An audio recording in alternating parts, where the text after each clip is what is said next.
உங்கள் சத்யாவில் குளு குளு ஏசி ஆஃபர்.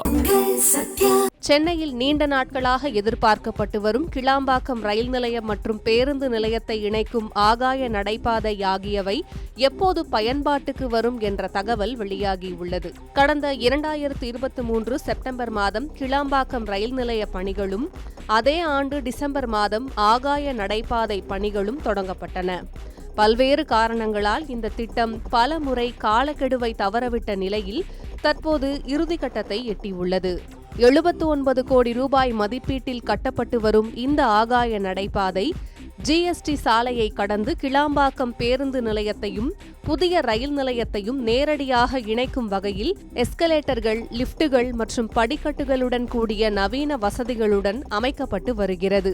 ஜிஎஸ்டி சாலையில் நிலவும் கடும் போக்குவரத்து நெரிசல், கட்டுமான பணிகளுக்கான போக்குவரத்து காவல்துறையினரின் அனுமதி மற்றும் தேர்தல் நடத்தை விதிகள் போன்றவற்றால் இந்த திட்டம் தாமதமானது. தற்போது ஜிஎஸ்டி சாலையின் குறுக்கே ரயில் நிலையத்துடன் இணைக்கும் கடைசி பகுதி கர்டரை தூக்கி நிறுத்தும் பணி அடுத்த வாரம் நடைபெற உள்ளது.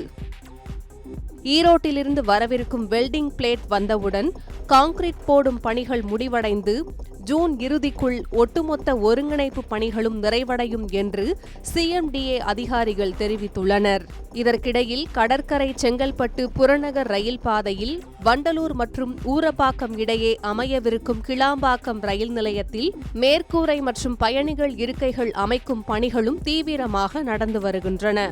ஆகாய நடைபாதை இணைப்பு தயாரானதும் புதிய ரயில் நிலையம் உடனடியாக திறக்கப்படும் என்று தெற்கு ரயில்வே அதிகாரிகள் உறுதியளித்துள்ளனர். இந்த ரயில் நிலையம் செயல்பாட்டிற்கு வராததால் கிளாம்பாக்கம் பேருந்து நிலையத்தை பயன்படுத்தும் ஆயிரக்கணக்கான பயணிகள் தற்போது கடும் சிரமத்தை சந்தித்து வருகின்றனர் என்பது குறிப்பிடத்தக்கது. ஜூன் இறுதிக்குள் இந்த பணிகள் முடிவடைந்து ஆகாய நடைபாதையும் ரயில் நிலையமும் திறக்கப்பட்டால் பயணிகளுக்கு பெரும் நிம்மதியாக இருக்கும்.